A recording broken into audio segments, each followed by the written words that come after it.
تعالي قوليلي عمرك رجعتي من قعدة مع قرايبك أو صحابك وحسيتي إنك اتكلمتي زيادة شوية وقعدتي بعدها تقولي لنفسك يا ريتني ما كنت قلت كده؟ طب عمرك لاحظتي إن في حاجات بتبوظ أو بتتعطل أول ما بتحكي عنها؟ دي مش صدفة، الموضوع أكبر من كده بكتير. قبل ما نكمل كلامنا روقي كده وهاتي مشروبك المفضل واقعدي معايا شوية لنفسك، يا ريت لو حابة كلامي وعاوزة توصليه لناس أكتر تستفيد زيك ما تنسيش اللايك والاشتراك وفعلي زر الجرس عشان دايما نبقى مع بعض. ويلا بينا نبدأ. خليني أقولك بصراحة ايه أكتر حاجة بتضرنا كستات.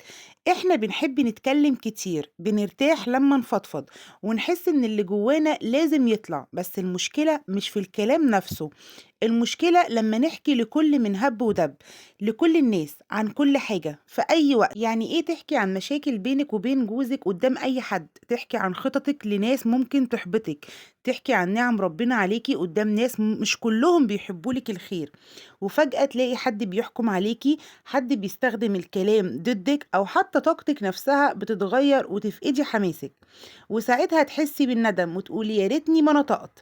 الحقيقة انت مش غلطانة، الغلط انك ما اخترتيش صح مين اللي بيسمعك. مش كل حد في حياتك ينفع يسمع كل حاجة عنك. في فرق كبير بين واحدة بتحكي علشان ترتاح وواحدة بتحكي عشان متعودة تتكلم وخلاص. زي بالظبط ما في فرق بين شخص بيسمعك ويحتويكي وشخص تاني بيسمعك ويحللك كل كلمة بتقوليها ويحكم عليكي. أنا مش جاية أحسسك بتأنيب الضمير، أنا جاية أقولك تعالي نتعلم فن يخليكي تعيشي مرتاحة. ذكاء المسافات. عارفة إن الكلام اللي ممكن يكون بيطلع من بقك الصبح هو السبب في النكد اللي دخل بيتك بالليل؟ طب عارفة إن حلمك اللي حكيتيه وانت طايرة من الفرحة هو نفسه اللي اتهد بمجرد إنك اتكلمتي عنه؟ مش حسد ولا عين، الموضوع كبير.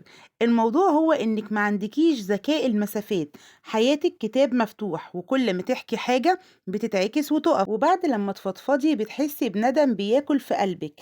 اتعلمي ازاي تكوني ست غالية، كلامها بميزان، بيتها متصور بصورة عالي مفيش مخلوق يقدر يتخطاه. لان في فرق بين انك بتتكلمي علشان ترتاحي وبين انك بتستنزفي خصوصيتك. ذكاء المسافات معناه انك ترسمي خطوات واضحة بينك وبين اي حد بره باب بيتك.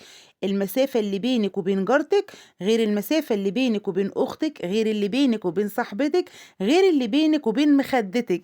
ولو لغيتي المسافات دي وحكيتي كل حاجة لأي حد، انت بتسمحي لكل الناس يتدخلوا في حياتك ويحكموا عليكي ويحبطوكي أو حتى يغيروا طاقتك ويطفوا حماسك. وعلشان كده لازم نقف هنا وقفة صراحة مع نفسنا ونعرف هو احنا ليه أصلا بنعمل في نفسنا كده، ليه بنحس بالرغبة الملحة إننا نحكي كل حاجة.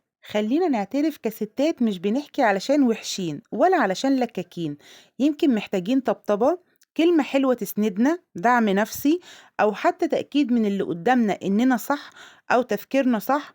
يمكن بنبقى بندور على الأمان في ودان الناس، بس للأسف الأمان ده غالبا بيتحول لندم بنحس بيه أول ما بنحط راسنا على المخدة ونفتكر إننا كشفنا ورقنا كله، وإحنا فاكرين إننا لما بنشارك أهدافنا ومشاكلنا بنخفف عن نفسنا.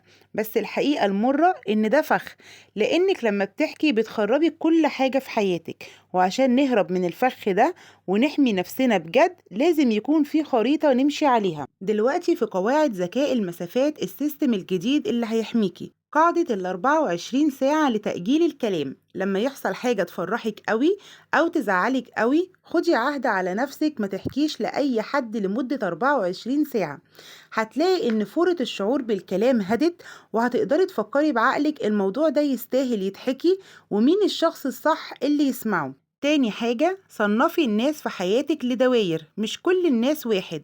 اعملي دواير في دماغك للي حواليكي، دايرة فيها أهل الثقة، واحد أو اتنين بس في حياتك كلها، دول اللي بيتحكي لهم الحاجات المصيرية أو المشاكل الكبيرة، دول بيكونوا هم أقرب الناس ليكي وأولى حد يفرح لك. تاني دايرة الأصدقاء والمعارف، دول للضحك، الخروجات، الكلام العام عن الطبخ، الموضة، التربية بصفة عامة مش الخصوصية. تالت دايرة دايرة المجاملات، جيران، قرايب، معرفة، دول بقى بيكون صباح الخير، شكرًا، أخبارك إيه؟ الحمد لله تمام وبس.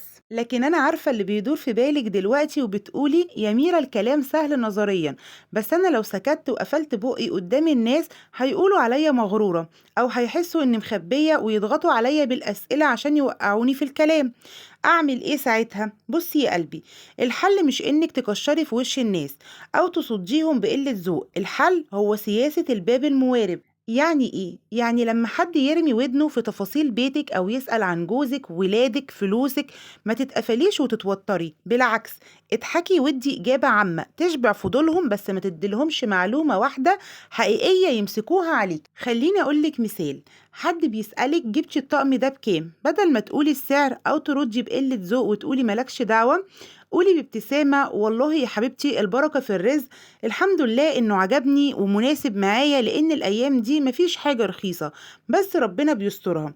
أنتِ هنا جاوبتِ بذوق بس ما قلتيش رقم. حد تاني مثلًا بيسألِك عن حاجة كنتِ هتجيبيها أو تحققيها، عملتِ إيه؟ وصلتِ لفين؟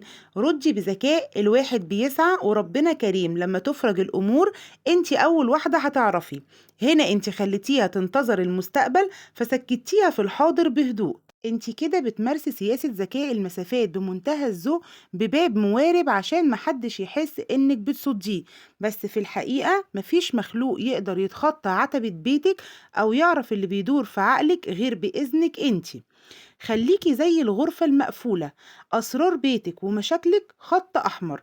طبعا هتقولي أنا بشر وعاوزة أفضفض باللي جوايا، هقولك عندك حق، بس لازم تصنفي الناس، مش كل الناس تاخد نفس الحتة من قلبك ولا من سرك. ولو خايفة إن الناس تلاحظ إنك بدأتي تتغيري أو تسكتي فدي بقى ميزة مش عيب، هتلاقي هيبتك زادت وكلمتك بقت موزونة ومسموعة، والأهم إن بركة بيتك هترجع ليكي تاني لأن مفيش عيون ولا تدخلات بتبوظها. خدي بالك من النقطة دي يمكن تعرفي قد إيه الفضفضة دي هي سبب تعبك مش العكس. كلامك سلاح ضدك، للأسف القلوب بتتغير، اللي النهاردة صاحبتك الأنتيم بكرة ممكن تخسريها، وكل سر حكيتيه مش في محله بيكون نقطة ضعف ليكي أو بتحكيه هي لحد تاني بصورة مشوهة. وعشان ما تفهمينيش غلط، أنا مش بقولك كوني صنم وما تتكلميش خالص، بس في فرق بين الفضفضة الصح وإنك محتاجة حكيم في مشكلة أو طبطبة من شخص قلبه عليكي وبتحكي المفيد مش كل التفاصيل الدقيقة. واستنزاف الخصوصية بالبلدي كده اللت والعجن، وهو إنك تبقي قاعدة في قعدة ستات وبتحكي أي حاجة لمجرد إنك بتملي فراغ، وبتقولي تفاصيل بيتك وجوزك وعيوب عيالك لناس ممكن ياخدوا كلامك ده تسلية ليهم، بدل الفضفضة اللي ممكن تخسرك كتير. لو حاسة إنك هتنفجري ومحتاجة تتكلمي، هاتي كشكول واكتبي كل اللي جواكي، مشاعرك، غضبك، أحلامك. الكتابة بتفرغ الطاقة السلبية وبتخليكي تشوفي المشكلة بوضوح من غير ما حد يحكم عليكي. أو احكي لربنا، هو الوحيد اللي بإيده الحل، وهو الستار وهو اللي هيجبر بخاطرك من غير مصلحة. واشتغلي في صمت، أي خطة جديدة لبيتك ولحياتك استعينوا على قضاء حوائجكم بالكتمان، اشتغلي عليها ولما تنجح هتطلع للنور والناس كلها هتشوفها وتفرح لك أو تنق عليكي بقى، بس ساعتها هتكون تمت وخلاص. في آخر كلامي يا قلبي عاوزاكي تعرفي إن راحتك وبالك الهادي وأمان بيتك وسرك أغلى بكتير من قعدة فضفضة ما بتجيبش غير الهري ووجع الدماغ. الخصوصية هبة، والست اللي كلامها قليل وموزون الكل بيعمل لها ألف حساب. جربي الكتمان وشوفي حياتك هتتغير إزاي، ورزقك هيزيد ونفسيتك كمان هتهدى قد إيه. لو وصلتي لحد هنا عاوزاكي تكتبيلي في التعليقات ندمتي قبل كده إنك حكيتي سر لحد، شاركينا تجربتك عشان كلنا نتعلم، طبعا من غير ما تقولي السر نفسه، اسكتي شوية هتموتي وتتكلمي. أنا اتبسطت معاكم في فيديو النهاردة من أجمل الفيديوهات اللي عملتها. لو انتي كمان اتبسطتي ما تبخليش عليا بقى باللايك والاشتراك في القناة وفعلي الجرس على الكل عشان يوصلك كل فيديوهاتي الجديدة، وشيريه لصاحبتك اللي ما بتعرفش تسكت علشان تنقذيها. أشوفكم في فيديوهات جاية كتير أقوى وأعمق وأقرب لقلوبنا، وسلام.